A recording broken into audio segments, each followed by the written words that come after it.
ಜೈ ಹಿಂದ್ ಸ್ನೇಹಿತರೆ, one of the important session ಇದ್ದೀವಿ. ಈ ಸೆಷನ್ ಅಲ್ಲಿ ನಾವು ಹಿಂದಿನ ಪರೀಕ್ಷೆಗಳಲ್ಲಿ ಪದೇ ಪದೇ ಕೇಳಲಾದ ಮೋಸ್ಟ್ ಇಂಪಾರ್ಟೆಂಟ್ 100 ಸೈನ್ಸ್ ಕ್ವಶನ್ಗಳನ್ನು ನೋಡ್ತಾ ಹೋಗ್ತೀವಿ. ಸೊ ಮೊದಲ ಪ್ರಶ್ನೆ ಈ ರೀತಿ ಇದೆ: ಈ ಕೆಳಗಿನವುಗಳಲ್ಲಿ ಯಾವುದು ವಾಯು ಮಾಲಿನ್ಯ ಜೈವಿಕ ಸೂಚಕಗಳಾಗಿವೆ? ಹಿಂದೆ ವಾಯು ಮಾಲಿನ್ಯ ಜೈವಿಕ ಸೂಚಕಗಳು ಅಂತೇಳಿ ಯಾವುದನ್ನ ಕರೆಯಲಾಗ್ತಾ ಇತ್ತು? ಸರಿಯಾದ ಉತ್ತರ ಆಪ್ಷನ್ ಬಿ, ಪ್ರಾಚೀನ ಕಾಲದ ಹಕ್ಕಿ. ಪ್ರಾಚೀನ ಕಾಲದ ಪಕ್ಷಿಗಳು ವಾಯು ಮಾಲಿನ್ಯದ ಜೈವಿಕ ಸೂಚಕಗಳಾಗಿವೆ. ಈ ಪಕ್ಷಿಗಳು ವಾಯು ಮಾಲಿನ್ಯ ಅತಿ ಹೆಚ್ಚು ಆಗುವ ಸಂದರ್ಭದಲ್ಲಿ ಸ್ಥಳಾಂತರ ಮಾಡ್ತಾ ಇದ್ವು. ಅಂದರೆ ಒಂದು ಸ್ಥಳದಿಂದ ಮತ್ತೊಂದು ಸ್ಥಳಕ್ಕೆ ಸ್ಥಳಾಂತರ ಮಾಡಿ ವಲಸೆ ಹೋಗ್ತಾ ಇದ್ವು. ಹಾಗಾಗಿ ಇವನ್ನ ವಾಯು ಮಾಲಿನ್ಯದ ಸೂಚಕಗಳು ಅಂತೇಳಿ ಕರೀತಾ ಇದ್ರು. ಮಣ್ಣಿನ ಬಗೆಗಿನ ಅಧ್ಯಯನವನ್ನ ಈ ರೀತಿ ಕರೀತಾರೆ. ಸರಿಯಾದ ಉತ್ತರ ಆಪ್ಷನ್ ಡಿ, ಪೆಡಾಲಜಿ. ಮಣ್ಣಿನ ಬಗೆಗಿನ ಅಧ್ಯಯನವನ್ನ ಪೆಡಾಲಜಿ ಅಂತೇಳಿ ಕರೀತಾರೆ. Option D is the right answer. ಮಣ್ಣಿಗೆ ಜಿಪ್ಸಮ್ ಅನ್ನು ಸೇರಿಸಲು ಕಾರಣ ಏನು? ಸೊ ಮಣ್ಣಿಗೆ ಜಿಪ್ಸಮ್ ಅನ್ನು ಯಾಕೆ ಸೇರಿಸ್ತಾರಂದ್ರೆ ಮಣ್ಣಿನ ಕ್ಷಾರತೆಯನ್ನ ಕಡಿಮೆ ಮಾಡಲು. ಮಣ್ಣಿನ ಕ್ಷಾರತೆಯನ್ನ ಕಡಿಮೆ ಮಾಡೋದಕ್ಕೆ ಜಿಪ್ಸಮ್ ಅನ್ನ ಸೇರಿಸ್ತಾರೆ. Option C is the right answer. ಮಣ್ಣಿನ ಕ್ಷಾರತೆ ಕಡಿಮೆ ಮಾಡೋದಕ್ಕೆ option C is the right answer.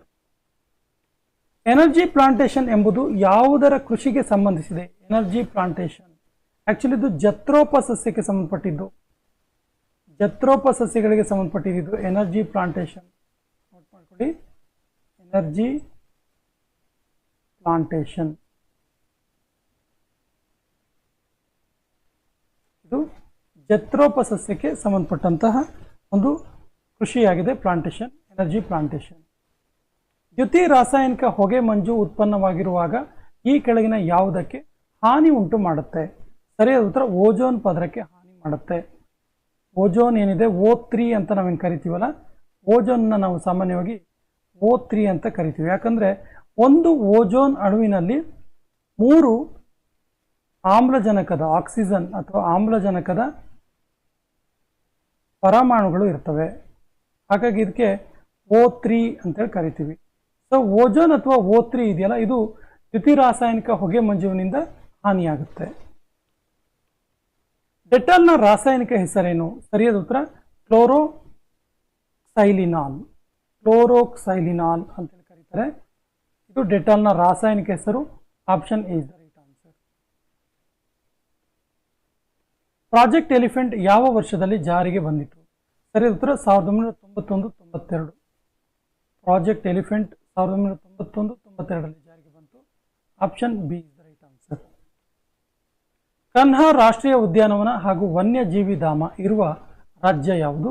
ಸರಿಯಾದ ಉತ್ತರ Madhya Pradesh. Option C is the right answer. ಮಧ್ಯಪ್ರದೇಶದಲ್ಲಿ ಕನ್ಹಾ ಎನ್ನುವಂತಹ ರಾಷ್ಟ್ರೀಯ ಉದ್ಯಾನವನ ಮತ್ತು ವನ್ಯಜೀವಿ ಧಾಮ ಇದೆ. Option C is the right answer.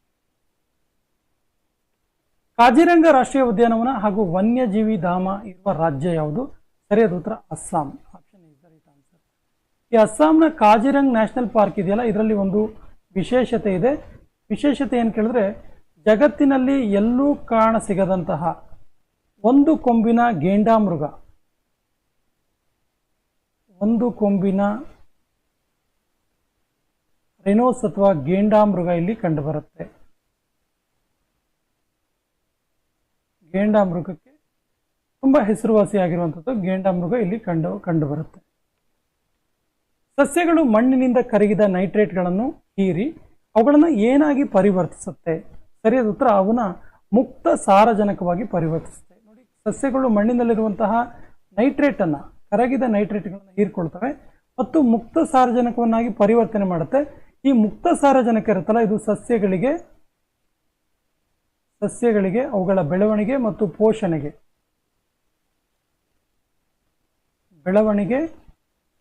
ಪೋಷಣೆಗೆ ಅತ್ಯಂತ ಅಗತ್ಯವಾಗಿರುತ್ತೆ. ಹಾಗಾಗಿ ಇದನ್ನ ಮುಕ್ತ ಸಾರಜನಕವನ್ನಾಗಿ ಪರಿವರ್ತನೆ ಮಾಡಿಕೊಳ್ತವೆ ಸಸ್ಯಗಳು. ಪರಿಸರದ ಬಯೋಟಿಕ್ ಘಟಕವು ಇದನ್ನು ಒಳಗೊಂಡಿಲ್ಲ. ಸರಿಯಾದ ಉತ್ತರ ಮಣ್ಣಿನ ವ್ಯವಸ್ಥೆಯನ್ನು ಒಳಗೊಂಡಿಲ್ಲ. ಪರಿಸರದ ಬಯೋಟಿಕ್ ವ್ಯವಸ್ಥೆ. ಹಾಗಾದ್ರೆ ಏನೇನು ಒಳಗೊಂಡಿರುತ್ತೆ ಇದು ಕೇಳಿದ್ರೆ, ಪ್ರಾಣಿ ವ್ಯವಸ್ಥೆಯನ್ನು ಒಳಗೊಂಡಿರುತ್ತೆ, ಸೂಕ್ಷ್ಮ ಜೀವಿ ವ್ಯವಸ್ಥೆಯನ್ನು ಒಳಗೊಂಡಿರುತ್ತೆ, ಸಸ್ಯ ವ್ಯವಸ್ಥೆಯನ್ನು ಪರಿಸರದ ಬಯೋಟಿಕ್ ಒಳಗೊಂಡಿರುತ್ತೆ. ಯಾವುದನ್ನು ಒಳಗೊಂಡಿಲ್ಲ ಕೇಳಿದ್ರೆ ಮಣ್ಣಿನ ವ್ಯವಸ್ಥೆಯನ್ನು ಒಳಗೊಂಡಿರಲ್ಲ. Option A is the right answer. ಭೂಮಿಯ ವಿವಿಧ ಭಾಗಗಳಲ್ಲಿ ಸಸ್ಯ ವಿತರಣೆಯ ಬಗೆಗಿನ ಅಧ್ಯಯನವನ್ನು ಈ ರೀತಿ ಕರೀತಾರೆ. ಅಂದರೆ ಭೂಮಿಯ ಬೇರೆ ಬೇರೆ ಭಾಗಗಳಲ್ಲಿ ಬೇರೆ ಬೇರೆ ರೀತಿಯ ಸಸ್ಯ ಪ್ರಕಾರಗಳು ವಿತರಣೆ ಆಗಿರ್ತವೆ. ಭಾರತದಲ್ಲಿಯೇ ಕೆಲವು ಭಾಗದಲ್ಲಿ ಮರುಭೂಮಿ ಸಸ್ಯವರ್ಗ, ಕೆಲವು ಭಾಗದಲ್ಲಿ ನಿತ್ಯ ಹರಿದ್ವರ್ಣದ ಸಸ್ಯವರ್ಗ, ಕೆಲವು ಭಾಗದಲ್ಲಿ ಕೂರ್ಚಲು ಸಸ್ಯವರ್ಗ, ಈ ರೀತಿಯ ಸಸ್ಯ ವಿತರಣೆ ಆಗುತ್ತಲ್ಲ, ಈ ಸಸ್ಯ ವಿತರಣೆಯ ಅಧ್ಯಯನವನ್ನು ಸ್ಟಡಿ ಮಾಡೋದನ್ನು ಏನಂತೇಳಿ ಕರಿತೀವಿ? ಸರಿಯಾದ ಉತ್ತರ ಇದಕ್ಕೆ ಫೈಟೋಗ್ರಫಿ ಅಂತೇಳಿ ಕರೀತಾರೆ. Option D is the right answer. ಈ ಅಧ್ಯಯನಗಳಿರ್ತಾವಲ್ಲ, ಕೆಲವೊಂದು ವಿಜ್ಞಾನದ ಬೇರೆ ಬೇರೆ ಭಾಗಗಳಿರ್ತಾವಲ್ಲ, ಈ ಅಧ್ಯಯನ ವಿಭಾಗಗಳು ತುಂಬ ಇಂಪಾರ್ಟೆಂಟ್. ಅಧ್ಯಯನದ ವಿಭಾಗಗಳು ಮಣ್ಣಿನ ಅಧ್ಯಯನ ಇರ್ಬೋದು, ರಕ್ತದ ಅಧ್ಯಯನ ಇರ್ಬೋದು, ಇಲ್ಲಿ ಕೊಟ್ಟಿರುವ ಹಾಗೆ ಸಸ್ಯಗಳ ವಿತರಣೆಯ ಬಗೆಗಿನ ಅಧ್ಯಯನ. ಪ್ರತಿ ಪರೀಕ್ಷೆಯಲ್ಲಿ ಇದನ್ನು ಒಂದಲ್ಲ ಒಂದು ಪಾಯಿಂಟನ್ನು ಕೇಳ್ತಿರ್ತಾರೆ, ಗಮನಿಸಿ. ಕೆಳಗಿನವುಗಳಲ್ಲಿ ಯಾವುದು ಅಜೈವಿಕ ಅಂಶವಾಗಿದೆ? ಸರಿಯಾದ ಉತ್ತರ ನೀರು. ನೀರು ಒಂದು ಅಜೈವಿಕ ಅಂಶ ಕೊಟ್ಟಿರುವಂಥ ಆಪ್ಷನ್ಸಲ್ಲಿ ಸಸ್ಯ ಇರ್ಬೋದು, ಗ್ರಾಹಕಗಳಿರ್ಬೋದು, ಪ್ರಾಣಿಗಳಿರ್ಬೋದು, ಇವೆಲ್ಲವೂ ಕೂಡ ಜೈವಿಕ ಅಂಶಗಳಾಗಿವೆ. ಸೊ ನೀರು ಅಜೈವಿಕ ಅಂಶ. Option B is the right answer. Silviculture ಎನ್ನುವುದು ನಾವು ಅಧ್ಯಯನ ಮಾಡುವ ಈ ಸಸ್ಯಶಾಸ್ತ್ರದ ಶಾಖೆಯಾಗಿದೆ. ಸರಿಯಾದ ಉತ್ತರ ಅರಣ್ಯ ಅಭಿವೃದ್ಧಿ. ಸಿಲ್ವಿಕಲ್ಚರ್ ಅಂದರೆ ಬೇಸಿಕಲಿ ಅರಣ್ಯ ಅಭಿವೃದ್ಧಿ, ಫಾರೆಸ್ಟ್ ಡೆವಲಪ್ಮೆಂಟ್ ಅಥವಾ ಪ್ರೋಗ್ರೆಸ್, ಇದಕ್ಕೆ ಸಂಬಂಧಪಟ್ಟಿದೆ. Option B is the right answer. ಈ ಕೆಳಗಿನವುಗಳಲ್ಲಿ ಯಾವುದು ಸ್ವಪೋಷಕ, ತನ್ನ ಆಹಾರವನ್ನು ತಾನೇ ತಯಾರಿಸಿಕೊಳ್ಳುತ್ತೆ ಅನ್ನುವ ಅರ್ಥ? ಸರಿಯಾದ ಉತ್ತರ ಕೊಟ್ಟಿರುವಂಥ ಆಪ್ಷನ್ಲಿ ಪಾಚಿ ಇದೆಯಲ್ಲ, ಇದು ಸ್ವಪೋಷಕ.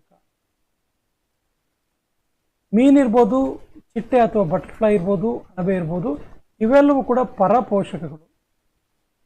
ಪರಪೋಷಕ ಅಂದರೆ ತನ್ನ ಒಂದು ಆಹಾರವನ್ನು ಬೇರೆಯವರೊಂದಿಗೆ ಅವಲಂಬಿಸಿ, ಪರರೊಂದಿಗೆ ಅವಲಂಬಿಸಿ ಆಹಾರವನ್ನು ತಯಾರು ಮಾಡಿಕೊಳ್ಳುವಂಥದ್ದು.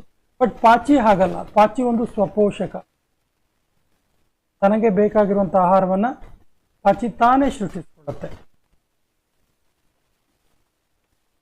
ಜೀವಿಗಳ ನೈಸರ್ಗಿಕ ಆವಾಸ ಸ್ಥಾನಗಳಿಂದ ವಿಶಿಷ್ಟ ನಡವಳಿಕೆಯ ಅಧ್ಯಯನವನ್ನು ಈ ರೀತಿ ಕರೀತಾರೆ.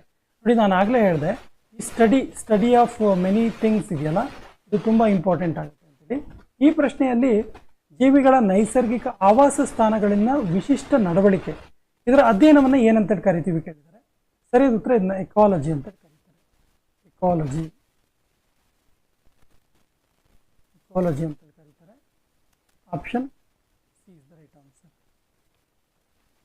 ಎರಡು ಜೀವಿಗಳ ನಡುವಿನ ಪರಸ್ಪರ ಹೊಂದಾಣಿಕೆಯ ಜೀವನವನ್ನು ಈ ರೀತಿ ಕರಿತೀವಿ. ಸರಿಯಾದ ಉತ್ತರ ಸಹಜೀವನ ಅಂತ ಕರಿತೀವಿ. ಈಸಿ ಇದೆ ಇದು. ಜೀವಿಗಳ ಪರಿಸರದ ಜೀವಂತ ಭಾಗವನ್ನು ಈ ರೀತಿ ಕರಿತೀವಿ. ಸರಿಯಾದ ಪರಿಸರದಲ್ಲಿ ಜೀವ ಮತ್ತು ನಿರ್ಜೀವ ಭಾಗ ಎರಡೂ ಕೂಡ ಇರುತ್ತೆ. ಸೊ ಜೀವಿಗಳ ಪರಿಸರದಲ್ಲಿರುವಂತಹ ಜೀವಂತ ಭಾಗವನ್ನು ಏನಂತೇಳಿ ಕರಿತೀವಿ ಅನ್ನೋ ಪ್ರಶ್ನೆ. ಇದನ್ನು ಜೈವಿಕಾಂಶಗಳು ಅಂತ ಕರಿತೀವಿ. Option C is the right answer. ಇದನ್ನ ಜೈವಿಕಾಂಶಗಳು ಅಂತ ಕರಿತೀವಿ.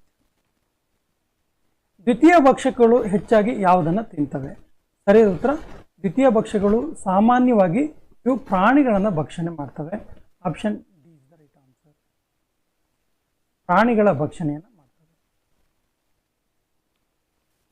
ಕಲ್ಲುಹು ಎರಡು ಜೀವಿಗಳ ಸಂಯೋಜಿತ ಸಂಯೋಜನೆಯಾಗಿದೆ. ತುಂಬ ಸರಿ ಕೇಳಿದ್ದಾರೆ ಈ ಪ್ರಶ್ನೆಯನ್ನು, ನೆನಪು ಮಾಡ್ಕೊಳ್ಳಿ. ಕಲ್ಲುಹು ಎರಡು ಜೀವಿಗಳಿಂದ ಸೇರಿಕೊಂಡು ಆಗಿರುವಂಥ ಒಂದು ಸಂಯೋಜನೆ. ಹಾಗಾದರೆ ಆ ಎರಡು ಜೀವಿಗಳು ಯಾವುದು? ಸರಿಯಾದ ಉತ್ತರ ಪಾಚಿ ಮತ್ತು ಶಿಲೀಂಧ್ರ. Option D is the right answer. ಕಲ್ಲು ಹೂವಿನಲ್ಲಿ ಪಾಚಿ ಮತ್ತು ಶಿಲೀಂಧ್ರಗಳ ಸೇರುವಿಕೆ ಆಗಿರುತ್ತೆ. So option D is the right answer. ಸಾರಜನಕದ ಸ್ಥಿರೀಕರಣವನ್ನು ಪ್ರಾಥಮಿಕವಾಗಿ ನಡೆಸುವವು ಯಾವುವು? ಸರಿಯಾದ ಉತ್ತರ ಬ್ಯಾಕ್ಟೀರಿಯಾಗಳು. ಬ್ಯಾಕ್ಟೀರಿಯಾಗಳು ಸಾರಜನಕದ ಸ್ಥಿರೀಕರಣದ ಕಾರ್ಯದಲ್ಲಿ ಬಹಳ ಪ್ರಮುಖವಾಗಿ ಕೆಲಸ ಮಾಡ್ತವೆ. So option C is the right answer. ಯಾವ ಪರಿಸರದ ಪಿರಮಿಡ್ ಎಂದಿಗೂ ತಲ ಕೆಳಗಾಗಿಸಲು ಸಾಧ್ಯವಿಲ್ಲ? ಸರಿಯಾದ ಉತ್ತರ ಶಕ್ತಿಯ ಪಿರಮಿಡ್. ಶಕ್ತಿಯ ಪಿರಮಿಡ್ ಯಾಕೆ ಒಂದೇ ರೀತಿಯಾಗಿರುವಂಥದ್ದು, ಇದು ಯಾವ ಕಾರಣಕ್ಕೂ ಉಲ್ಟಾ ಆಗೋದಿಲ್ಲ ಅಂತ, ಉಲ್ಟಾ ಪಲ್ಟಾ ಆಗೋದಿಲ್ಲ ಇದು. So option C is the right answer. ಜೈವಿಕ ನಿಯಂತ್ರಣದಲ್ಲಿ ಬಳಸುವುದು ಏನನ್ನ? ಸರಿಯಾದ ಉತ್ತರ ಆಪ್ಷನ್ ಡಿ, ಒಂದು ಕೀಟ ಮತ್ತೊಂದು ಕೀಟವನ್ನು ನಿಯಂತ್ರಿಸುವುದು ಇಲ್ಲಿ ಜೈವಿಕ ನಿಯಂತ್ರಣದಲ್ಲಿ ಬಳಸಲಾಗುತ್ತೆ. Option D is the right answer. ಭತ್ತದ ಬೆಳೆಯಲ್ಲಿ ಬಳಸುವ ಜೈವಿಕ ಗೊಬ್ಬರ ಯಾವುದು? ಸರಿಯಾದ ಉತ್ತರ ನೀಲಿ ಹಸಿರು ಪಾಚಿ. ಇದೊಂದು ಜೈವಿಕ ಗೊಬ್ಬರವಾಗಿದೆ. ನೀಲಿ ಹಸಿರು ಪಾಚಿಗಳನ್ನು ಸಾಮಾನ್ಯವಾಗಿ ಭತ್ತದ ಬೆಳೆಯಲ್ಲಿ ನಾವು ಬಳಸ್ತೀವಿ. Option A is the right answer. ಯೂಟ್ರಿಫಿಕೇಶನ್ ಇದರ ಫಲಿತಾಂಶವಾಗಿದೆ. ಯಾವುದರ ಫಲಿತಾಂಶವಾಗಿ ನಾವು ಯೂಟ್ರಿಫಿಕೇಶನ್ ಅನ್ನ ಕಂಡುಕೊಳ್ತೀವಿ ಅಂತೇಳಿ ಸರಿಯಾದ ಉತ್ತರ ಪಾಚಿ ಮತ್ತು ಜಲಸಸ್ಯಗಳು. ಪಾಚಿ ಮತ್ತು ಜಲಸಸ್ಯಗಳ ಒಂದು ಫಲಿತಾಂಶದಿಂದಾಗಿ ನಾವು ಯೂಟ್ರಿಫಿಕೇಶನ್ ಅನ್ನು ನೋಡ್ತೀವಿ. So option B is the right answer. ಸ್ನೇಹಿತರೆ, ಈ ಸೆಷನ್ ಅಲ್ಲಿ ನಾವು 25 ಪ್ರಶ್ನೆಗಳ 4 ಭಾಗವನ್ನು ನೋಡ್ತೀವಿ. ಒಟ್ಟು 100 ಕ್ವಶನ್. ಸೆಕೆಂಡ್ ಪಾರ್ಟ್ ಅನ್ನು ನೋಡೋಣ. ಕಲ್ಲು ಹೂಗಳು ಇವುಗಳ ಉತ್ತಮ ಸೂಚಕಗಳಾಗಿವೆ. ವೆರಿ ವೆರಿ ಇಂಪಾರ್ಟೆಂಟ್ ಕ್ವಶನ್ ಇದು, ನೋಟ್ ಮಾಡ್ಕೊಳ್ಳಿ. ತುಂಬಾ ಸರಿ ಕೇಳಿರುವ ಪ್ರಶ್ನೆ. ಕಲ್ಲು ಹೂಗಳಿದೆಯಲ್ಲ, ಇವು ವಾಯು ಮಾಲಿನ್ಯದ ಸೂಚಕಗಳಾಗಿವೆ. ಬಹಳ ಪ್ರಮುಖವಾಗಿ ಇವು ವಾಯು ಮಾಲಿನ್ಯವನ್ನು ಸೂಚಿಸ್ತವೆ. Option is the right answer. ಮಣ್ಣಿನ ಫಲವತ್ತತೆಯನ್ನು ಕಡಿಮೆ ಮಾಡುವಂತಹ ಬ್ಯಾಕ್ಟೀರಿಯಾ ಯಾವುದು? ಸರಿಯಾದ ಉತ್ತರ ಬ್ಯಾಸಿಲಿಸ್ ಡೆಂಟಿಫಿಕ್ಸನ್. ಬ್ಯಾಸಿಲಿಸ್ ಡೆಂಟಿಫಿಕ್ಸನ್ ಇದೆಯಲ್ಲ, ಇದು ಮಣ್ಣಿನ ಫಲವತ್ತತೆಯನ್ನು ಕಡಿಮೆ ಮಾಡುತ್ತೆ. Option D is the right answer. ಅಗಸೆ ಮತ್ತು ಸೆಣಬಿನಲ್ಲಿ ಯಾವ ಜೀವಿಯನ್ನು ಬಳಸಲಾಗುತ್ತೆ? ಸರಿಯಾದ ಉತ್ತರ ಬ್ಯಾಕ್ಟೀರಿಯಾಗಳನ್ನು ಬಳಸಲಾಗುತ್ತೆ. ಅಗಸೆ ಮತ್ತು ಸೆಣಬಿನ ಕೃಷಿಯಲ್ಲಿ ಸಾಮಾನ್ಯವಾಗಿ ಬ್ಯಾಕ್ಟೀರಿಯಾವನ್ನು ಅತಿ ಹೆಚ್ಚಾಗಿ ಬಳಸಲಾಗುತ್ತೆ. Option B is the right answer. ಯಾವ ಕೋಶವು ಸಂಕುಚಿತಗೊಳ್ಳುತ್ತೆ ಮತ್ತು ವಿಶ್ರಾಂತಿಯನ್ನು ಕೂಡ ಪಡೆದುಕೊಳ್ಳೋದಕ್ಕೆ ಸಹಕಾರಿಯಾಗುತ್ತೆ? ಮನುಷ್ಯನ ದೇಹದಲ್ಲಿ ಇರುವಂತಹ ಕೋಶಗಳಿವು. ಇವು ಸಂಕುಚಿತಗೊಳ್ಳುತ್ತವೆ ಮತ್ತು ವಿಶ್ರಾಂತಿಯನ್ನು ಕೂಡ ಪಡಿಬಹುದು ಈ ಕೋಶಗಳ ಸಹಾಯದಿಂದ. ಸರಿಯಾದ ಉತ್ತರ ಇದಕ್ಕೆ ಸ್ನಾಯು ಕೋಶಗಳು. ಮನುಷ್ಯ ದೇಹದಲ್ಲಿನ ಸ್ನಾಯು ಕೋಶಗಳು ಮನುಷ್ಯನಿಗೆ ವಿಶ್ರಾಂತಿ ಪಡೆದುಕೊಳ್ಳೋಕ್ಕೆ ಸಹಕಾರಿಯಾಗ್ತವೆ, ರೆಸ್ಟ್ ತೆಗೆದುಕೊಳ್ಳೋದಕ್ಕೆ. ಅದರ ಜೊತೆಗೆ ಇವು ಸಂಕುಚಿತಗೊಳ್ಳುತ್ತವೆ.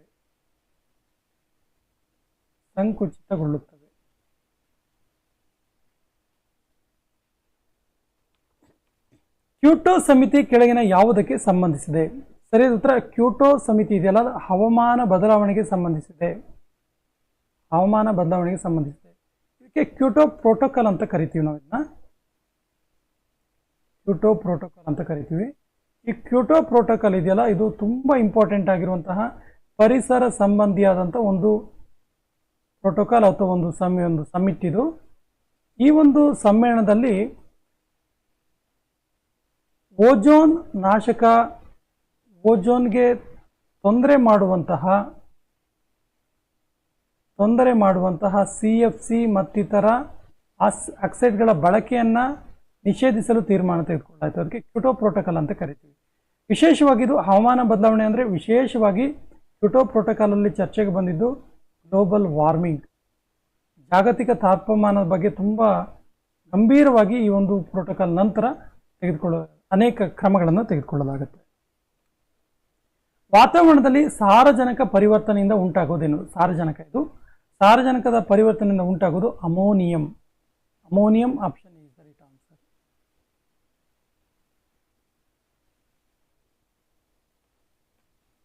ಶುಂಠಿಯು ಭೂಮಿಯೊಳಗೆ ಬೆಳೆಯುವ ಕಾಂಡ. ಇದು ಕಾಂಡಗಳ ಯಾವ ವರ್ಗಕ್ಕೆ ಸೇರುತ್ತೆ?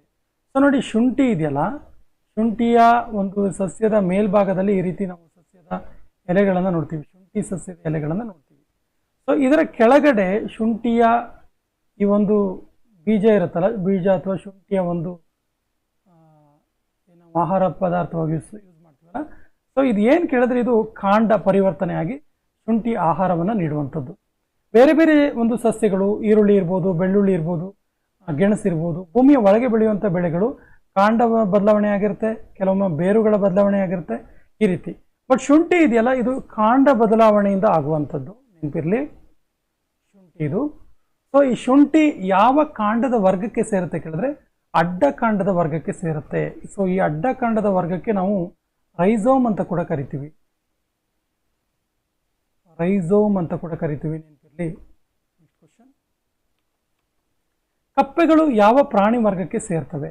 ಸರಿಯಾದ ಉತ್ತರ ಕಪ್ಪೆಗಳು ದ್ವಿಚರಗಳು. ಚರ ಅಂದರೆ ಚಲಿಸುವಂಥವು. ಸೊ ದ್ವಿಚರ ಅಂದರೆ ಇವು ಭೂಮಿ ಮತ್ತು ಜಲ, ನೀರಿನಲ್ಲಿಯೂ ಭೂಮಿಯಲ್ಲಿಯೂ ಎರಡೂ ಕಡೆ ಚಲಿಸುವಂಥವು. ಎರಡೂ ಕಡೆ ಚಲನೆ ಇದೆ ಕಪ್ಪೆಗಳದ್ದು, ಹಾಗಾಗಿ ಇವಕ್ಕೆ ದ್ವಿಚರಗಳು ಅಂತ ಕರಿತೀವಿ. ಒಂದು ಹಸಿರು ಹೂವನ್ನು ಕೆಂಪು ಗಾಜಿನ ಮೂಲಕ ನೋಡಿದಾಗ ಯಾವ ಬಣ್ಣದಲ್ಲಿ ಕಾಣಿಸುತ್ತೆ? ತುಂಬಾ ಸರಿ ಕೇಳಿರುವ ಪ್ರಶ್ನೆ ಇದು, ಅಪ್ಲಿಕೇಶನ್ ಲೆವೆಲ್ ಕ್ವಶನ್ ಇದು. ಸರಿಯಾದ ಉತ್ತರ ಆಪ್ಷನ್ ಸಿ, ಕಪ್ಪು ಬಣ್ಣದಲ್ಲಿ ಕಾಣಿಸುತ್ತೆ. ಅಂದರೆ ಹಸಿರು ಹೂವನ್ನು ಕೆಂಪು ಗಾಜಿನ ಮೂಲಕ ನೋಡಿದಾಗ ಅದು ಕಪ್ಪು ಬಣ್ಣದಲ್ಲಿ ಕಾಣುವಂಥದ್ದು. Option C is the right answer. Archaeopteryx ಈ ಕೆಳಕಂಡ ಯಾವುದರ ನಡುವಿನ ಸಂಪರ್ಕ ಕೊಂಡಿಯಾಗಿದೆ? ಆರ್ಕಿಯೋಪ್ಟೆರಿಕ್ಸ್ ಆಕ್ಚುಲಿ ಇದು ಆರ್ಕಿಯೋಪ್ಟೆರಿಕ್ಸ್ ಅಂತ ನಾವು ಗೂಗಲ್ ಮಾಡಿದ್ರೆ ಪಕ್ಷಿ ರೂಪದ ಪ್ರಾಣಿ ರೂಪದ ಒಂದು ಜೀವಿ ಕಾಣಿಸ್ಕೊಳ್ಳುತ್ತೆ. ಸೊ ಇದು ಯಾವ ಎರಡು ಜೀವ ಒಂದು ಸಂಕುಲದ ನಡುವಿನ ಸಂಪರ್ಕ ಕೊಂಡಿಯಾಗಿದೆ ಅಂತ ಕೇಳಿದ್ರೆ ಉರಗಗಳು ಮತ್ತು ಪಕ್ಷಿಗಳು. ಉರಗಗಳು ಮತ್ತು ಪಕ್ಷಿಗಳು. Option D is the right answer. Archaeopteryx ಉರಗಗಳು ಮತ್ತು ಪಕ್ಷಿಗಳ ನಡುವಿನ ಸಂಪರ್ಕ ಕೊಂಡಿ. ನೆಕ್ಸ್ಟ್ ಕ್ವಶನ್ ನೋಡೋಣ. ಸಸ್ತನಿಗಳಲ್ಲಿ ಬೆವರಿನ ಉತ್ಪಾದನೆಯ ಉದ್ದೇಶ ಏನು? ಮೂಲ ಉದ್ದೇಶ ಏನು? ಸಸ್ತನಿಗಳಲ್ಲಿ ಸಾಮಾನ್ಯವಾಗಿ ಬೆವರು ಬರುತ್ತೆ. ನಾವೆಲ್ಲ ಮನುಷ್ಯರು ಕೂಡ ಬೆವರುತ್ತೀವಿ. ಸೊ ನಮ್ಮ ದೇಹದಲ್ಲಿ ಬೆವರುವಿಕೆಯ ಉದ್ದೇಶ ಏನು ಕೇಳಿದ್ರೆ ಸರಿಯಾದ ಉತ್ತರ ಆಪ್ಷನ್ ಬಿ, ದೇಹದ ಉಷ್ಣಾಂಶದ ನಿಯಂತ್ರಣ. ನಾವು ಆ್ಯಕ್ಚುಲಿ ತುಂಬ ಸರಿ ಏನು ಅಂದ್ಕೊಳ್ತೀವಿ ಅಂದರೆ ದೇಹದಲ್ಲಿ ನೀರನ್ನು ತೆಗೆದು ಹಾಕೋದು ಅಂದ್ಕೊಳ್ತೀವಿ. ಕೆಲವು ಸರಿ ದೇಹದಲ್ಲಿರುವಂತಹ ಉಪ್ಪನ್ನು, ಹೆಚ್ಚುವರಿ ಉಪ್ಪು, ಕೆಲವೊಂದು ಸರಿ ಬ್ಯಾಕ್ಟೀರಿಯಾವನ್ನು ತೆಗೆದು ಹಾಕೋದು ಅಂದ್ಕೊಳ್ತೀವಿ. ಕೆಲವೊಂದು ಸರಿ ದೇಹದಲ್ಲಿರುವಂತಹ ಒಂದು ವೇಸ್ಟೇಜನ್ನು ಹೊರಗೆ ಹಾಕೋದು ಅಂದ್ಕೊಳ್ತೀವಿ. ಬಟ್ ಸಸ್ತನಿಗಳಲ್ಲಿ ಬೆವರಿನ ಮೂಲ ಉದ್ದೇಶ ಏನು ಕೇಳಿದ್ರೆ ದೇಹದ ಉಷ್ಣಾಂಶ ನಿಯಂತ್ರಣ. Option B is the right answer. ಡೈನೋಸಾರ್ಗಳು ಈ ಕೆಳಗಿನ ಯಾವ ಯುಗದಲ್ಲಿ ಕಂಡುಬಂದಿದ್ದವು? ಸರಿಯಾದ ಉತ್ತರ ಮಿಸೋಜೋಯಿಕ್ ಏಜ್. ಮಿಸೋಜೋಯಿಕ್ ಯುಗದಲ್ಲಿ ಡೈನೋಸಾರ್ಗಳು ಕಂಡುಬಂದಿದ್ದವು. Option C is the right answer. Vermicomposting ಅನ್ನು ಮಾಡುವಂತಹ ಜೀವಿಗಳು ಯಾವುವು? ಸರಿಯಾದ ಉತ್ತರ ಎರೆಹುಳುಗಳು. ಎರೆಹುಳುಗಳು ವರ್ಮಿ ಕಾಂಪೋಸ್ಟ್, ಇದಕ್ಕೆ ಕಾಂಪೋಸ್ಟ್ ಗೊಬ್ಬರ ಅಂತ ಕೂಡ ಕರಿತೀವಿ. ಎರೆಹುಳುಗಳಿಗೆ ಇನ್ನೊಂದು ಹೆಸರಿದೆ, ಏನು ಕೇಳಿದ್ರೆ ರೈತನ ಮಿತ್ರ. ಇದೇ ಎರೆಹುಳುಗೆ ಇನ್ನೊಂದು ಹೆಸರನ್ನು ಕೂಡ ಕೊಡಲಾಗಿದೆ, ನಿಸರ್ಗದ ನೇಗಿಲು. ಪ್ರಕೃತಿ ಅಥವಾ ನಿಸರ್ಗದ ನೇಗಿಲು ಭೂಮಿಯನ್ನ ಚಂದ ಉಳುಮೆ ಮಾಡಿಡುತ್ತಿದ್ದು ರೈತನಿಗೆ ತುಂಬ ಸಹಕಾರಿಯಾಗಿದ್ದು ಕೂಡ ಹೌದು, ಫಲವತ್ತತೆಗೆ ಸಹಕಾರಿಯಾಗುತ್ತೆ. ಮತ್ತು ವರ್ಮಿ ಕಾಂಪೋಸ್ಟಿಂಗ್ ಮಾಡುವಂಥ ಜೀವಿಗಳು ಎರೆಹುಳುಗಳು. ಸಾರಜನಕವನ್ನು ಹಿಡಿದಿಡುವ ಸಾಮರ್ಥ್ಯವುಳ್ಳ ಸ್ವತಂತ್ರವಾಗಿ ಜೀವಿಸಬಲ್ಲ ಒಂದು ಬ್ಯಾಕ್ಟೀರಿಯಾ ಯಾವುದು? ಸರಿಯಾದ ಉತ್ತರ ಕ್ಯಾಸ್ಟ್ರಿಡಿಯಂ ಎನ್ನುವಂಥ ಬ್ಯಾಕ್ಟೀರಿಯಾ. ಸೊ ಈ ಕ್ಯಾಸ್ಟ್ರಿಡಿಯಂ ಬ್ಯಾಕ್ಟೀರಿಯಾದ ಒಂದು ಪ್ರಮುಖ ಲಕ್ಷಣ ಏನು ಕೇಳಿದ್ರೆ ಇದು ಸಾರಜನಕವನ್ನು ಹಿಡಿದಿಡುವಂಥ ಸಾಮರ್ಥ್ಯ ಹೊಂದಿದೆ ಮತ್ತು ಇದು ಸ್ವತಂತ್ರವಾಗಿ ಜೀವಿಸಬಲ್ಲ ಒಂದು ಬ್ಯಾಕ್ಟೀರಿಯಾ ಕೂಡ ಹೌದು. Option A is the right answer. Anemophily ಎಂಬ ಪರಾಗಸ್ಪರ್ಶ ಯಾವುದರಿಂದ ಉಂಟಾಗುತ್ತೆ? ಸರಿಯಾದ ಉತ್ತರ ಇದು ಗಾಳಿಯ ಮೂಲಕ ಉಂಟಾಗುವಂಥದ್ದು. Option D is the right answer. Anemophily ಎನ್ನುವಂಥ ಪರಾಗಸ್ಪರ್ಶ. ಎಲ್ಲ ಕಶೇರುಕಗಳು ಸಾಮಾನ್ಯವಾಗಿ ಈ ಕೆಳಗಿನವುಗಳಲ್ಲಿ ಯಾವುದನ್ನು ಹೊಂದಿರ್ತವೆ? ಸರಿಯಾದ ಉತ್ತರ ಸಾಮಾನ್ಯವಾಗಿ ಅಸ್ಥಿಪಂಜರ ಮತ್ತು ಆಂತರಿಕ ಅಸ್ಥಿಪಂಜರ ಮತ್ತು ಬೆನ್ನು ಮೂಳೆಯನ್ನು ಹೊಂದಿರ್ತವೆ. ಕಶೇರುಕ ಅಂದರೆ ಬೆನ್ನು ಮೂಳೆ ಹೊಂದಿರುವ ಜೀವಿಗಳು ಅಂತೇಳಿ. ಅಕಶೇರುಕ ಅಂದರೆ ಬೆನ್ನು ಮೂಳೆ ಇಲ್ಲದ,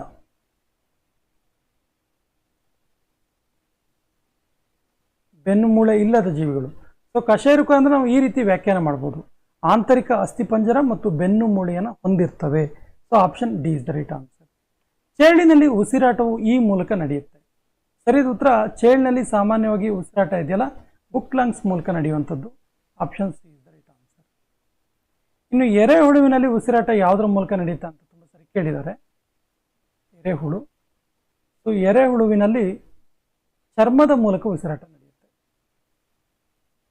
ನೆಕ್ಸ್ಟ್ ಕ್ವಶನ್. ಸಾಸಿವೆ ಗಿಡದ ಹೂವಿನ ಬಣ್ಣ ಯಾವುದು? ಸರಿಯಾದ ಉತ್ತರ ಹಳದಿ ಬಣ್ಣದಲ್ಲಿರುತ್ತೆ. ಸಾಸಿವೆ ಗಿಡ ನೋಡಿದ್ರೆ ನಿಮಗೆ ಅಬ್ಸರ್ವ್ ಮಾಡಿದ್ರೆ ಗೊತ್ತಿರುತ್ತೆ, ಹಳದಿ ಬಣ್ಣದ ಹೂಗಳು ಕಾಣಿಸ್ಕೊಳ್ತವೆ.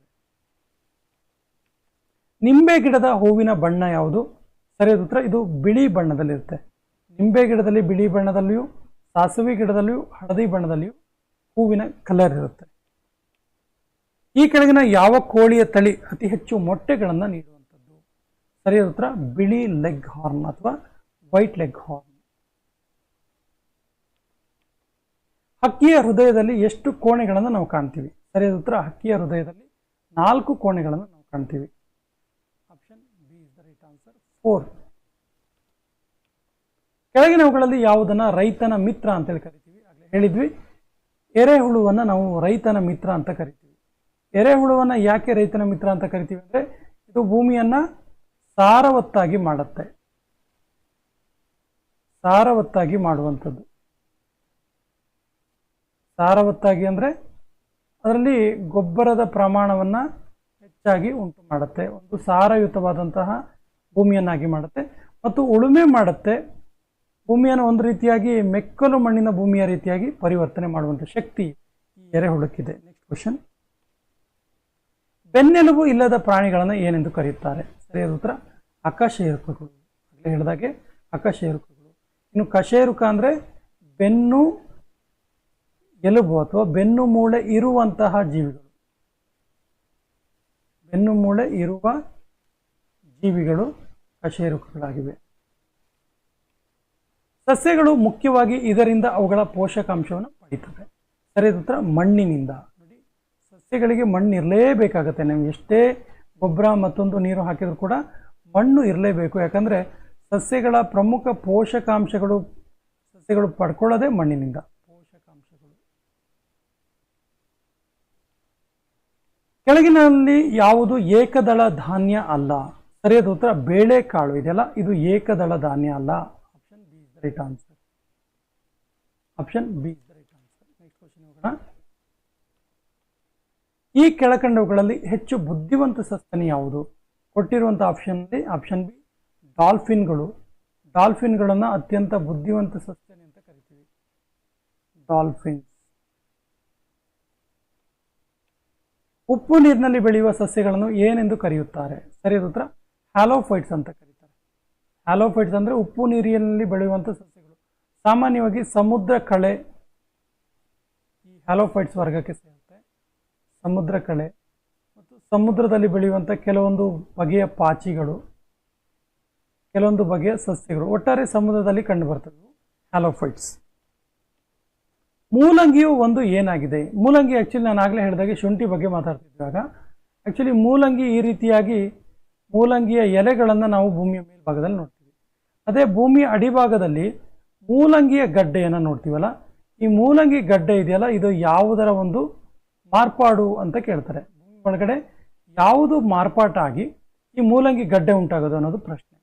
ಸರಿಯಾದ ಉತ್ತರ ಮೂಲಂಗಿ ಇದೆಯಲ್ಲ, ಇದು ಬೇಸಿಕಲಿ ಬೇರಿನ ಮಾರ್ಪಾಟಾಗುತ್ತೆ. ನಾನು ಆಗಲೇ ಹೇಳಿದೆ ಶುಂಠಿ ಕಾಂಡದ ಮಾರ್ಪಾಟಾಗುತ್ತೆ ಅಂತೇಳಿ. ಬಟ್ ಮೂಲಂಗಿ ಇದೆಯಲ್ಲ, ಇದು ಬೇರಿನ ಮಾರ್ಪಾಟು. Option C is the right answer.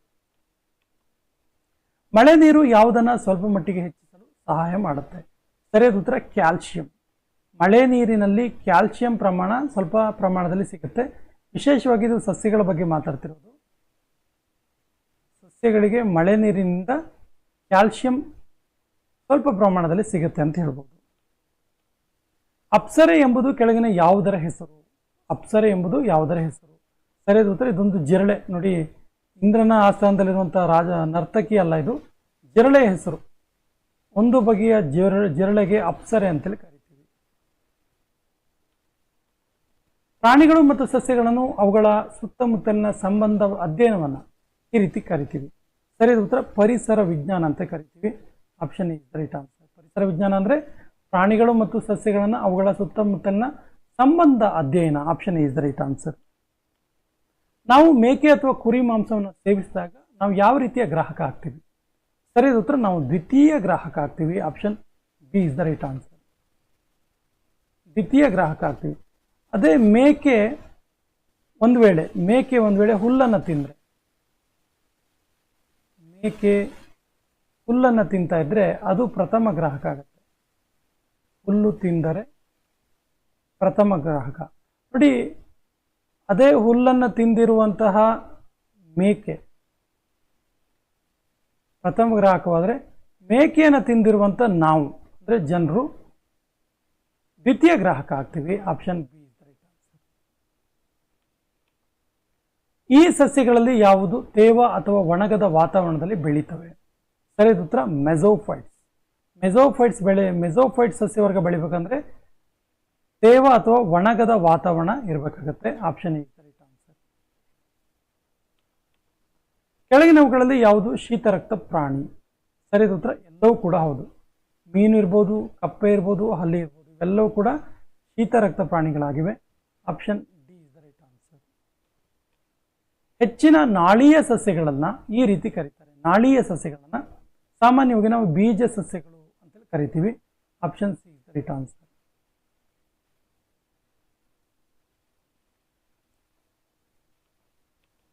Azolla ಎಂಬುದು ಏನು? ಅಜೋಲಾ ಎಂಬುದು ಒಂದು ಯಾವ ವರ್ಗಕ್ಕೆ ಸೇರುವಂತ ಒಂದು ಹೆಸರಾಗಿದೆ ಅಂತ ಕೇಳಿದ್ದಾರೆ. ಸರಿಯಾದ ಉತ್ತರ ಅಜೋಲಾ ಎಂಬುದು ಒಂದು ಪಾಚಿಯಾಗಿದೆ, ಒಂದು ಬಗೆಯ ಪಾಚಿ ಇದು. Option A is the right answer. ಬಿದಿರನ್ನ ಈ ರೀತಿ ವರ್ಗೀಕರಿಸಲಾಗಿದೆ, ಯಾವ ಒಂದು ಗುಂಪಿಗೆ ಸೇರಿಸಲಾಗಿದೆ ಅಂತೇಳಿ? ಬಿದಿರನ್ನ ಹುಲ್ಲಿನ ಒಂದು ಗುಂಪಿಗೆ ಸೇರಿಸಲಾಗಿದೆ. ಒಂದು ಪ್ರಶ್ನೆಯನ್ನ ತುಂಬಾ ಸರಿ ಕೇಳಿದ್ದಾರೆ, ಪ್ರಪಂಚದ ಅತಿ ಉದ್ದನೆಯ ಹುಲ್ಲು ಯಾವುದು ಅಂತ. ಅತಿ ಉದ್ದನೆಯ ಹುಲ್ಲು ಯಾವುದು ಅಂತ ಕೇಳಿದ್ರೆ ಗೊತ್ತಿರಲಿ, ಬಿದಿರು. ಯಾಕಂದ್ರೆ ಬಿದಿರನ್ನ ನಾವು ಹುಲ್ಲಿನ ಜಾತಿಗೆ ಸೇರಿಸ್ತೀವಿ. ಎಲ್ಲಾ ಕೀಟಗಳಲ್ಲಿ ಎಷ್ಟು ಜೊತೆ ಕಾಲುಗಳು ಇರ್ತವೆ?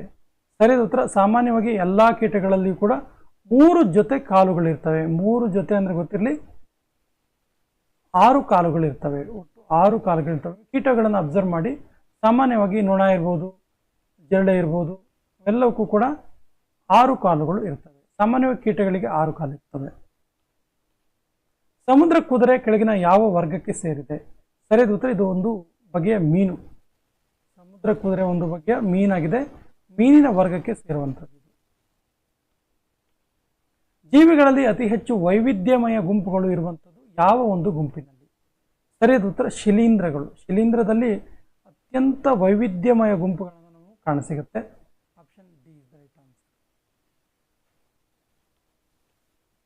ಸಸ್ಯಗಳ ವೈಜ್ಞಾನಿಕ ಅಧ್ಯಯನವನ್ನ ಈ ರೀತಿ ಕರಿತೀವಿ. ಸರಿಯಾದ ಉತ್ತರ ಸಸ್ಯಶಾಸ್ತ್ರ. ಪರಿಸರ ವಿಜ್ಞಾನ ಅಂದ್ರೆ ಅವಾಗ ನೋಡಿದೀವಿ, ಸಸ್ಯಗಳು ಮತ್ತು ಪ್ರಾಣಿಗಳು ಅವುಗಳ ವಾತಾವರಣದಲ್ಲಿನ ಅವುಗಳ ಸಂಬಂಧದ ಅಧ್ಯಯನ. ಕನ್ಫ್ಯೂಸ್ ಮಾಡ್ಕೋಬೇಡಿ. ಸಸ್ಯಗಳು ಮತ್ತು ಪ್ರಾಣಿಗಳು ಅವುಗಳಿರುವಂತಹ ಬಯೋಸ್ಫಿಯರ್, ಅದರ ಸಂಬಂಧದ ಅಧ್ಯಯನವನ್ನ ಪರಿಸರ ವಿಜ್ಞಾನ ಅಂತ ಕರೆದ್ರೆ, ಸಸ್ಯಗಳ ವೈಜ್ಞಾನಿಕ ಅಧ್ಯಯನವನ್ನ ಸಸ್ಯಶಾಸ್ತ್ರ ಅಂತ ಕರಿತೀವಿ. Option B is the right answer. ಮೀನುಗಳು ಎಷ್ಟು ಹೃದಯದ ಕೋಣೆಗಳನ್ನು ಹೊಂದಿವೆ? ಸರಿಯಾದ ಉತ್ತರ 2. Option B is the right answer. ಆಗಲೇ ನಾವು ಹೇಳಿದ್ವಿ, ಹಕ್ಕಿ ಅಥವಾ ಪಕ್ಷಿಗಳಲ್ಲಿ 4 ಹೃದಯದ ಕೋಣೆಗಳಿವೆ. ಮೀನಿನಲ್ಲಿ 2. ಫಿಶಸ್, ಯಾವುದೇ ಬಗೆಯ ಫಿಶ್ ಇರ್ಬೋದು, 2 ಹೃದಯದ ಕೋಣೆ ಇರುತ್ತೆ. ಈ ಕೆಳಗಿನವುಗಳಲ್ಲಿ ಯಾವುದು ರಕ್ತವನ್ನು ಹೊಂದಿಲ್ಲ ಆದರೆ ಉಸಿರಾಟಕ್ಕೆ ಒಳಗಾಗುತ್ತೆ? ಸರಿಯಾದ ಉತ್ತರ ಹೈಡ್ರಾ. ಹೈಡ್ರಾದಲ್ಲಿ ರಕ್ತ ಇಲ್ಲ, ಬಟ್ ಇದರಲ್ಲಿ ಬ್ರೀದಿಂಗ್ ಸಿಸ್ಟಮ್ ಇದೆ, ಉಸಿರಾಟದ ವ್ಯವಸ್ಥೆ ಇದೆ, ಬ್ರೀದಿಂಗ್ ಇದೆ. ಜೀವಶಾಸ್ತ್ರ ಎಂಬ ಪದವನ್ನು ಮೊದಲಿಗೆ ರಚನೆ ಮಾಡಿದವರು ಯಾರು? ಸರಿಯಾದ ಉತ್ತರ ಲಮಾರ್ಕ್ ಮತ್ತು ಟ್ರೆವಿರಾಸನ್. ಜೀವಶಾಸ್ತ್ರ ಪದವನ್ನು ಸೃಷ್ಟಿ ಮಾಡಿದವರು ಇವರು, ಮೊದಲಿಗೆ ಬಳಕೆ ಮಾಡಿದವರು ಇವರು. Option D is the right answer.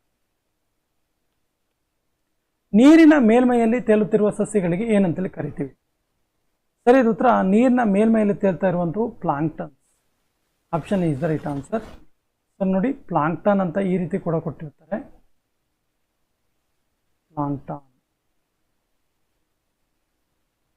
Plankton ಅಂತ ಕೊಟ್ಟಿರ್ತಾರೆ, ಗೊತ್ತಿರಲಿ. Next question. ಸಸ್ಯಗಳು ಮತ್ತು ಪ್ರಾಣಿಗಳ ಜೈವಿಕ ವರ್ಗೀಕರಣವನ್ನು ಮೊದಲು ಪ್ರಸ್ತಾಪಿಸಿದ್ದು ಯಾರು? ಸರಿಯಾದ ಉತ್ತರ ಅರಿಸ್ಟಾಟಲ್. ಅರಿಸ್ಟಾಟಲ್ನೇ ಮೊಟ್ಟ ಮೊದಲಿಗೆ ಸಸ್ಯಗಳು ಮತ್ತು ಪ್ರಾಣಿಗಳ ಜೈವಿಕ ವರ್ಗೀಕರಣವನ್ನು ಮೊಟ್ಟ ಮೊದಲಿಗೆ ಹೇಳಿರ್ತಾನೆ. ಬ್ಯಾಕ್ಟೀರಿಯಾವನ್ನು ಯಾವ ಸಾಮ್ರಾಜ್ಯದ ವರ್ಗೀಕರಣದಲ್ಲಿ ಸೇರಿಸಲಾಗಿದೆ? ಸರಿಯಾದ ಉತ್ತರ Monera. Option D is the right answer. ಮಣ್ಣಿನಲ್ಲಿ ವಾಸಿಸುವ ಆದರೆ ಸಂತಾನೋತ್ಪತ್ತಿಗಾಗಿ ನೀರಿನ ಮೇಲೆ ಅವಲಂಬಿತವಾಗಿರುವ ಸಸ್ಯಗಳನ್ನು ಏನಂತೇಳಿ ಕರಿತೀವಿ? ಸರಿಯಾದ ಉತ್ತರ ಬ್ರಯೋಫೈಟ್ಸ್ ಅಥವಾ biophytes. Option C is the right answer. Biophytes ಏನಂದ್ರೆ ಏನು ಕೇಳಿದ್ರೆ ಮಣ್ಣಿನಲ್ಲಿ ವಾಸ ಮಾಡ್ತವೆ, ಬಟ್ ಸಂತಾನೋತ್ಪತ್ತಿಗಾಗಿ ನೀರಿನ ಮೇಲೆ ಅವಲಂಬಿತ ಆಗಿರ್ತವೆ. ಬಾವಲಿ ಕತ್ತಲೆಯಲ್ಲಿ ಹಾರಬಲ್ಲದು ಏಕೆ? ಬೇರೆ ಯಾವುದೇ ಜೀವಿಗಳಿರ್ಬೋದು, ಪ್ರಾಣಿಗಳಿರ್ಬೋದು, ಕತ್ತಲೆಯಲ್ಲಿ ಹಾರಾಟ ಅಷ್ಟು ಸಲೀಸಾಗಿ ಮಾಡಲಾರವು, ಬಟ್ ಬಾವಲಿಗೆ ಅದು ಸಾಧ್ಯ. ಯಾಕಂದ್ರೆ ಬಾವಲಿಯಲ್ಲಿ ಒಂದು ವಿಶೇಷವಾದ ಶಕ್ತಿ ಇದೆ. ಏನು ಕೇಳಿದ್ರೆ ಅದು ಅಲ್ಟ್ರಾಸಾನಿಕ್ ತರಂಗವನ್ನು ಉತ್ಪಾದಿಸುತ್ತೆ. ಹಾಗಾಗಿ ಅದು ನಿಶಾಚರಿಯಾಗಿದೆ. ನಿಶಾಚರಿ ಅಂದ್ರೆ ರಾತ್ರಿಯಲ್ಲಿ ಚಲಿಸುವಂಥದ್ದು. ನಿಶಾಚರಿ, ಚರಿ ಅಂದ್ರೆ ಚಲಿಸೋದು, ನಿಶಾ ಅಂದ್ರೆ ರಾತ್ರಿ. ಈ ಕೆಳಗಿನ ಯಾವ ಪ್ರಾಣಿಗಳು ರೇಡಿಯಲ್ ಸಮ್ಮತಿಯನ್ನು ತೋರಿಸ್ತವೆ? ಸರಿಯಾದ ಉತ್ತರ star fish. Option C is the right answer. Star fish ಇದೆಯಲ್ಲ, ಇದು ರೇಡಿಯಲ್ ಸಮ್ಮತಿಯನ್ನು ತೋರಿಸುತ್ತೆ. ಉಗುರು ಬಣ್ಣ ತೆಗೆಯಲು ಯಾವ ದ್ರಾವಣವನ್ನು ಉಪಯೋಗಿಸ್ತಾರೆ? ಸರಿಯಾದ ಉತ್ತರ acetone. Option D is the right answer. Nail polish ತೆಗೆಯೋದಕ್ಕೆ, ನೈಲ್ ಪಾಲಿಶ್ ಅನ್ನು ತೆಗೆಯೋದಕ್ಕೆ ಅಸಿಟೋನ್ ಅನ್ನು ಬಳಸ್ತಾರೆ. ಮದ್ದಿನ ಪುಡಿ ಇದರ ಮಿಶ್ರಣವಾಗಿದೆ. ಮದ್ದಿನ ಪುಡಿ ಅಂದರೆ ಸಾಮಾನ್ಯವಾಗಿ ನಾವು ಬಂದೂಕುಗಳಲ್ಲಿ, ಪಿಸ್ತೂಲುಗಳಲ್ಲಿ ಬಳಸುವಂತಹ ಒಂದು ಗುಂಡಿನ ಪುಡಿಗಳಾಗಿದೆ. ಇದು ಯಾವುದರ ಒಂದು ಮಿಶ್ರಣ ಆಗಿದೆ ಅಂತ ಕೇಳಿದ್ರೆ ಆಪ್ಷನ್ ಸಿ ಪೊಟ್ಯಾಷಿಯಂ ನೈಟ್ರೇಟ್, ಗಂಧಕ ಮತ್ತು ಇದ್ದಿಲು. Option C is the right answer. Potassium nitrate, ಗಂಧಕ ಮತ್ತು ಇದ್ದಿಲ ಇವುಗಳ ಮಿಶ್ರಣವೇ ಮದ್ದಿನ ಪುಡಿ. Option C is the right answer. ಛಾಯಾಚಿತ್ರ ತಂತ್ರಜ್ಞಾನದಲ್ಲಿ ಕೆಳಗಿನ ಯಾವುದು ಉಪಯುಕ್ತವಾಗಿದೆ? ಸರಿ ಉತ್ತರ silver bromide. Option C is the right answer. Photography, ಛಾಯಾಚಿತ್ರ ತಂತ್ರಜ್ಞಾನ ಅಂದರೆ ಮತ್ತೇನು ಅಲ್ಲ, ಫೋಟೋಗ್ರಫಿಯಲ್ಲಿ. ಫೋಟೋಗ್ರಫಿ ಆ್ಯಕ್ಚುಲಿ ಇದು ಈ ಫೋಟೋಗ್ರಫಿ ಇದೆಯಲ್ಲ, ಹಿಂದೆ ನಾವು ಏನು ರೀಲುಗಳನ್ನು ಹೊಂದಿರುವಂತಹ ಕ್ಯಾಮ್ರಾಗಳು ಇರ್ತಿತ್ತಲ್ಲ, ಆ ಒಂದು ಸಂದರ್ಭದಲ್ಲಿ ಡೆವಲಪ್ ಮಾಡುವ ಸಂದರ್ಭದಲ್ಲಿ, ಈ ಒಂದು ಫೋಟೋವನ್ನು ಡೆವಲಪ್ ಮಾಡುವ ಸಂದರ್ಭದಲ್ಲಿ ಸಿಲ್ವರ್ ಬ್ರೋಮೈಡನ್ನು ಬಳಸಲಾಗ್ತಾ ಇತ್ತು. ನೆನಪಿರಲಿ. ಈ ಕೆಳಗಿನವುಗಳಲ್ಲಿ ಯಾವುದು ಕೀಟನಾಶಕವಾಗಿದೆ? ಸರಿಯಾದ ಉತ್ತರ DDT. ಇದೊಂದು ಕೀಟನಾಶಕ. ಸಾಮಾನ್ಯವಾಗಿ ಮನೆಗಳಲ್ಲಿ ಇರುವೆ ಮತ್ತು ಜೇಡ ಅಥವಾ ಈ ಜಿರಳೆ ಇವು ಬಂದ ಸಂದರ್ಭದಲ್ಲಿ ಸಾಮಾನ್ಯವಾಗಿ ಜನರು ಈ DDTಯನ್ನು ಯೂಸ್ ಮಾಡ್ತಾರೆ. ಟೇಪ್ ರೆಕಾರ್ಡ್ನ ಸುರುಳಿಗೆ ಇದನ್ನು ಲೇಪಿಸಿರ್ತಾರೆ. ಸರಿಯಾದ ಉತ್ತರ ಫೆರೋ ಮ್ಯಾಗ್ನೆಟಿಕ್ ಪುಡಿಯನ್ನು ಲೇಪಿಸಿರ್ತಾರೆ. Option D is the right answer. ಯಾವ ಧಾತುಗಳ ಲವಣಗಳು ಪಟಾಕಿಗಳಲ್ಲಿ ಬಣ್ಣವನ್ನು ಒದಗಿಸ್ತವೆ? ಸರಿಯಾದ ಉತ್ತರ ಆಪ್ಷನ್ ಸಿ ಸ್ಟಾನ್ಷಿಯಂ ಮತ್ತು ಬೇರಿಯಂ. ಇವುಗಳಲ್ಲಿರುವಂಥ ಬಣ್ಣಗಳು, ಧಾತುಗಳು ಪಟಾಕಿಗಳಲ್ಲಿ ಬಣ್ಣವನ್ನು ಒದಗಿಸ್ತವೆ. ಅಂದರೆ ನಾವು ಪಟಾಕಿ ಸಿಡಿಸಿದಾಗ ಸಾಮಾನ್ಯವಾಗಿ ಕಲರ್ಸ್ ಕಾಣಿಸುತ್ತೆ. ಇತ್ತೀಚೆಗೆ ಇದು ಹೆಚ್ಚಾಗಿ ಬಳಕೆಯಲ್ಲಿದೆ. ಯಾಕಂದರೆ ಪಟಾಕಿಗಳನ್ನು ಹೊತ್ತಿಸಿದಾಗ ಮೇಲೆ ಚಿಮ್ಮಿದಂಥ ಪಟಾಕಿಗಳು 4-5 ಬಾರಿ ಮತ್ತೆ ಹೊಟ್ಟುವಂಥ ಒಂದು ಪಟಾಕಿಗಳು ಜಾಸ್ತಿ ಸೃಷ್ಟಿಯಾಗಿದೆ. ಆ ಸಂದರ್ಭದಲ್ಲಿ ಅವು ಈ ಸ್ಪಾರ್ಕಲ್ ಸೃಷ್ಟಿ ಮಾಡ್ತವೆ. ಅದು ಒಂದು ಕಲರ್ಫುಲ್ ಆಗಿರುತ್ತೆ, ಗ್ರೀನ್, ಬ್ಲೂ, ಯೆಲ್ಲೋ, ರೆಡ್ ಈ ರೀತಿ. ಸೊ ಇದಕ್ಕೆ ಕಾರಣ, ಈ ಕಲರಿಗೆ ಕಾರಣ ಏನು ಕೇಳಿದ್ರೆ ಸ್ಟಾನ್ಷಿಯಂ ಮತ್ತು ಬೇರಿಯಂ. ರಸಗೊಬ್ಬರಗಳಲ್ಲಿ ಕೆಳಗಿನವುಗಳಲ್ಲಿ ಯಾವುದು ಒಂದು ರಸಗೊಬ್ಬರವಾಗಿದೆ? ಸರಿಯಾದ ಉತ್ತರ ಸೂಪರ್ ಫಾಸ್ಫೇಟ್. ಸೂಪರ್ ಫಾಸ್ಫೇಟ್ ಇದೆಯಲ್ಲ, ಇದೊಂದು ರಸಗೊಬ್ಬರ. Option B is the right answer. Carbon tetrachloride ಇದರ ಉಪಯೋಗ ಏನು? ಸರಿಯಾದ ಉತ್ತರ ಕಾರ್ಬನ್ ಟೆಟ್ರಾಕ್ಲೋರೈಡ್ ಅನ್ನು ಸಾಮಾನ್ಯವಾಗಿ ಬೆಂಕಿಯನ್ನು ನಂದಿಸೋದಕ್ಕೆ, ಬೆಂಕಿಯನ್ನು ಆರಿಸುವುದಕ್ಕೆ, ಬೆಂಕಿಯನ್ನು ಆರಿಸಲು ಉಪಯೋಗಿಸಲಾಗುತ್ತೆ. ಸಾಮಾನ್ಯವಾಗಿ ಅಗ್ನಿಶಾಮಕ ದಳದವರ ಬಳಿ ಇದು ಯಥೇಚ್ಛವಾಗಿರುತ್ತೆ. ಅಗ್ನಿಶಾಮಕ ದಳದವರು ಇದನ್ನು ಉಪಯೋಗಿಸ್ತಾರೆ. ಅಸಿಟೋನ್ ಇದರ ಉಪಯೋಗ ಏನು? ಸರಿಯಾದ ಉತ್ತರ ಇದನ್ನು ಉಗುರು ಬಣ್ಣ ತೆಗೆಯಲು, ಅಸಿಟೋನನ್ನು ಉಗುರು ಬಣ್ಣ ತೆಗೆಯಲು ಯೂಸ್ ಮಾಡ್ತಾರೆ. Option D is the right answer. Acetylene ಇದರ ಉಪಯೋಗ ಏನು? ಸರಿಯಾದ ಉತ್ತರ ವೆಲ್ಡಿಂಗ್. ವೆಲ್ಡಿಂಗ್ ಮಾಡುವಲು ಅಸಿಟಲಿನ್ ಅನ್ನು ಉಪಯೋಗಿಸ್ತಾರೆ. Option C is the right answer. ಯೂರಿಯಾದ ರಾಸಾಯನಿಕ ಹೆಸರೇನು? ಸರಿಯಾದ ಉತ್ತರ ಕಾರ್ಬಮೈಡ್. ಯೂರಿಯಾದ ರಾಸಾಯನಿಕ ಹೆಸರು ಕಾರ್ಬಮೈಡ್ ಎಂಬುದಾಗಿದೆ. Option C is the right answer. ಈ ಕೆಳಗಿನವುಗಳಲ್ಲಿ ಯಾವ ಮೂಲ ಧಾತು ನಮ್ಮ ಬ್ರಹ್ಮಾಂಡದಲ್ಲಿ ಅತ್ಯಂತ ಹೇರಳವಾಗಿ ದೊರೆಯುತ್ತೆ? ಸರಿಯಾದ ಉತ್ತರ hydrogen. Option B is the right answer. ಹೇರಳವಾಗಿ ದೊರೆಯುವಂಥ ಮೂಲ ಧಾತು ಇದು. ಈ ಕೆಳಗಿನ ಯಾವ ಗೊಬ್ಬರವು ಅತಿ ಹೆಚ್ಚಿನ ಶೇಕಡಾವಾರು ಸಾರಜನಕವನ್ನು ಹೊಂದಿದೆ? ಸರಿಯಾದ ಉತ್ತರ ಯೂರಿಯಾ ಗೊಬ್ಬರ. Option C is the right answer. ಸಾಮಾನ್ಯವಾಗಿ ಕ್ಷಕಿರಣಗಳಿಂದ ಪತ್ತೆ ಹಚ್ಚಲು ಅನುಕೂಲವಾಗುವಂಥ ವಸ್ತುಗಳು ಯಾವುವು? ಸರಿಯಾದ ಉತ್ತರ ಆಪ್ಷನ್ ಡಿ ನಕಲಿ ನಾಣ್ಯಗಳಲ್ಲಿ ನಿಜವಾದ ನಾಣ್ಯವನ್ನು ಗುರುತಿಸುವುದಾದರೆ ನಾವು ಕ್ಷಕಿರಣಗಳನ್ನು, ಎಕ್ಸ್ರೇಸ್ ಅನ್ನು ಯೂಸ್ ಮಾಡಬಹುದು. ಏಲಕ್ಕಿಯಲ್ಲಿರುವ ರಾಸಾಯನಿಕ ಘಟಕ ಯಾವುದು? ಸರಿಯಾದ ಉತ್ತರ ಸಿನಿಯೋಲ್. ಈ ರಾಸಾಯನಿಕ ಘಟಕವೇ ಏಲಕ್ಕಿಯ ರುಚಿಗೆ ಕಾರಣ. ಏಲಕ್ಕಿಯ ರುಚಿಗೆ ಕಾರಣವಾಗುವಂಥ ಒಂದು ರಾಸಾಯನಿಕ ಘಟಕವಾಗಿದೆ ಇದು. ಚಹಾ ಮತ್ತು ಕಾಫಿಯ ಮುಖ್ಯ ಸಕ್ರಿಯ ಘಟಕ ಯಾವುದು? ಸರಿಯಾದ ಉತ್ತರ caffeine. Option C is the right answer. Caffeine ಅಂದ ತಕ್ಷಣ ನಾವು ಸಾಮಾನ್ಯವಾಗಿ ಕಾಫಿ ಅಂದ್ಕೊಳ್ತೀವಿ, ಬಟ್ ಕಾಫಿ ಜೊತೆಗೆ ಟೀಯಲ್ಲಿ ಕೂಡ ಈ ಕೆಫಿನ್ ಇರುತ್ತೆ. ರಾಷ್ಟ್ರೀಯ ರಾಸಾಯನಿಕ ಪ್ರಯೋಗಾಲಯ ಎಲ್ಲಿದೆ? ಸರಿಯಾದ ಉತ್ತರ ಪುಣೆಯಲ್ಲಿದೆ. Option C is right answer. ಪುಣೆಯಲ್ಲಿರುವಂಥದ್ದು. ವೈಟ್ ಶ್ವಾಸಕೋಶದ ಕ್ಯಾನ್ಸರ್ ಯಾವುದರಿಂದ ಉಂಟಾಗುತ್ತೆ? ಸರಿಯಾದ ಉತ್ತರ ಜವಳಿಯಿಂದ ಉಂಟಾಗುವಂಥದ್ದು. Option C is right answer. Ozone ರಂಧ್ರಗಳಿಗೆ ಕಾರಣವಾಗುವಂತಹ ಮಾಲಿನ್ಯಕಾರಕ ಯಾವುದು? ಸರಿಯಾದ ಉತ್ತರ CFC. CFC ಅಂದರೆ ಕ್ಲೋರೋಕಾರ್ಬನ್.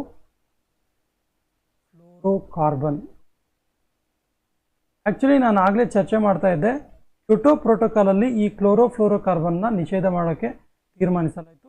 ಈ ಕ್ಲೋರೋಫ್ಲೋರೋಕಾರ್ಬನ್ ಅಥವಾ CFC ಇದೆಯಲ್ಲ, ಸಾಮಾನ್ಯವಾಗಿ ಇದು ಫ್ರಿಡ್ಜ್ಗಳಲ್ಲಿ ಅಂದರೆ ರೆಫ್ರಿಜರೇಟರ್ಗಳಲ್ಲಿ ಬಳಕೆ ಹೆಚ್ಚಾಗಿ ಮಾಡಲಾಗುತ್ತೆ.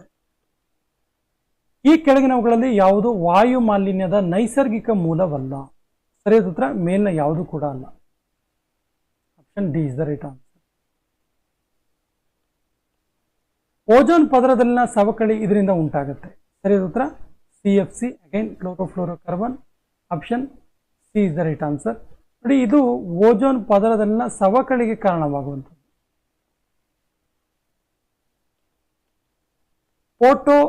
ಫೋಟೋ ಆಕ್ಸೈಡೀಕರಣ ಪ್ರಕ್ರಿಯೆಯನ್ನು ಇದರಿಂದ ಪ್ರಾರಂಭಿಸಲಾಗುತ್ತೆ. ಸರಿಯಾದ ಉತ್ತರ ಬೆಳಕಿನ ಮೂಲಕ ಪ್ರಾರಂಭಿಸಲಾಗುತ್ತೆ. Option A is right answer. ಬೆಳಕು.